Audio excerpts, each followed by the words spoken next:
Hello there, everybody, and welcome. Look, I looked around, didn't find no videos about why there was a bunch of fires just randomly happening. And then this dude, Ryan Hall, y'all, this weather pattern will be bizarre. Uh, Hopefully he talks about the fires happening because I'm curious about it. Right now, millions of Americans are dealing with a dangerous and record-breaking heat wave. It's so oppressive, a unique weather pattern is developing where strong storms are going to start rotating around it. This is what we call the Ring of Fire. On top of that, an explosion of tropical activity is occurring in the Atlantic Ocean, and things are about to get very interesting. But before we dive into the tropical side of things, we have to talk about what's going on in the nation's heartland. Hundreds of records are being broken or challenged as places between Dallas and Chicago see several days at or above 115 degrees Fahrenheit. And the records that are being broken were set way back in 1936 during the Dust Bowl era. Just look at all the excessive heat warnings that have been issued by the National Weather Service. Damn. This is obviously a problem in the Arizona sense that looking the same heat-related illnesses are on the rise, but this kind of heat wave also... See, bro, it's hot for them because it's like places that usually don't get hot are getting hot, and then Arizona is still the same.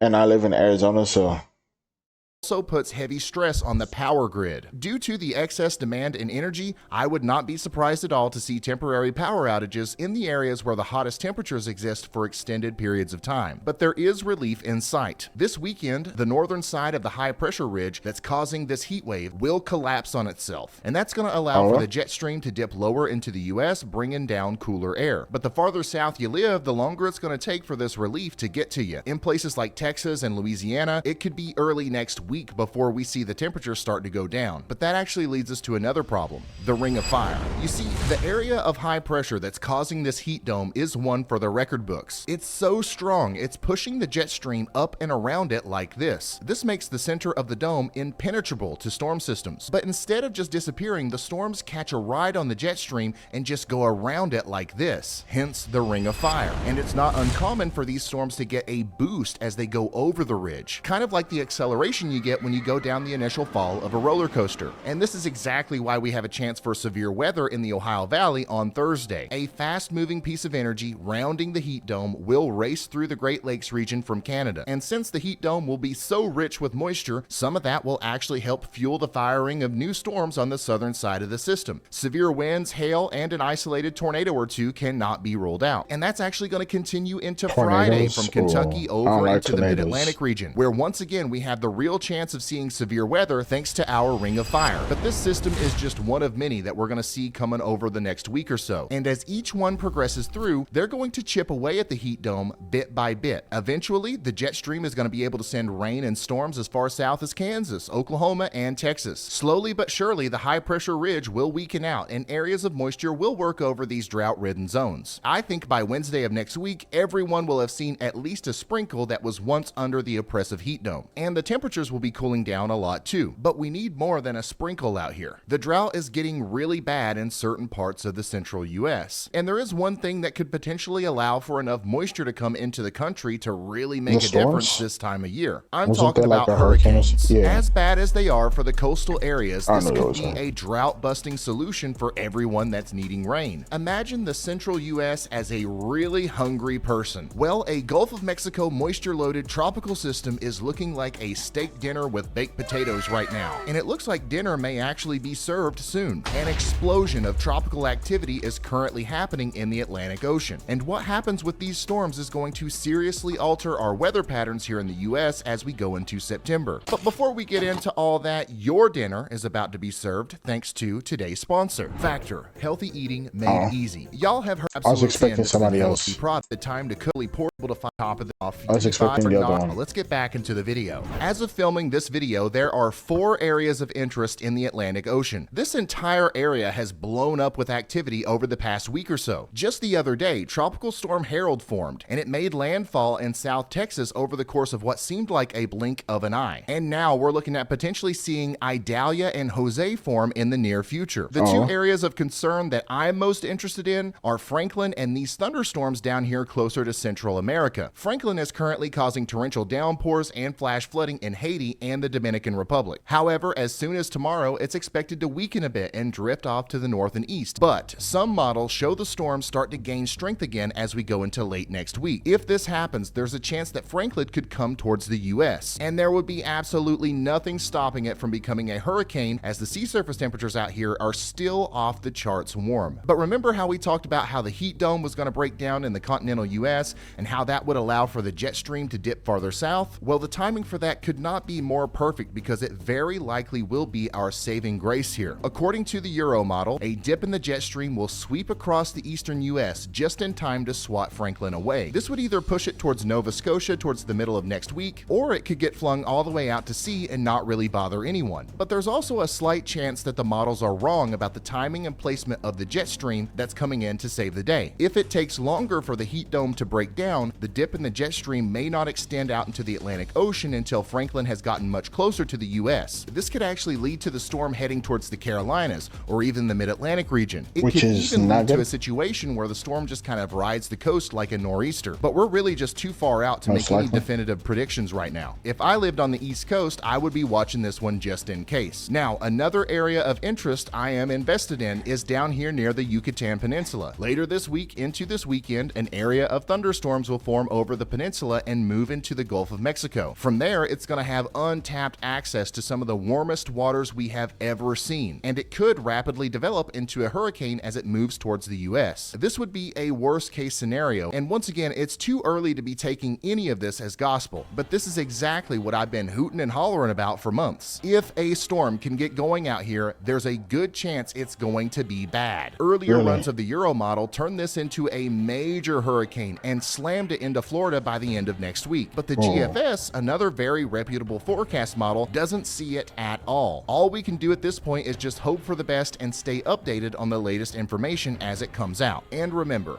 don't be scared, be prepared. We can usually see hurricanes coming from literally hundreds of miles away. So as long as you have a plan in place and you know what you're going to do when the time comes, you're going to be just fine. Go over your hurricane action plan and subscribe to this channel, because you know I'm going to be yapping about the weather all season long. And if a hurricane does make landfall in the US this year, I'm going to be live for the whole thing with storm chasers, cameras, and scientific probes on the ground, showing you an unfiltered view of what's actually going on in real time. Okay, thank you so much for watching. I'll see you in the next one. Goodbye. Oop. Nah, but like for real, storms are scary. Like niggas be like, I'm not scared of nothing. Bitch, you scared of water. Let a bunch of water come at you. You gonna be scared, bro. I don't care if you could swim. You're not stopping a bunch of water coming at you. I'm not scared of nothing. Bitch, let there be wind. Let wind come at you. Exactly, bro. I don't care, bro. Everybody's scared of something. Fuck, I'm scared of weather. And yeah, like, subscribe. See you guys later. Hope you have a good day or night, and bye.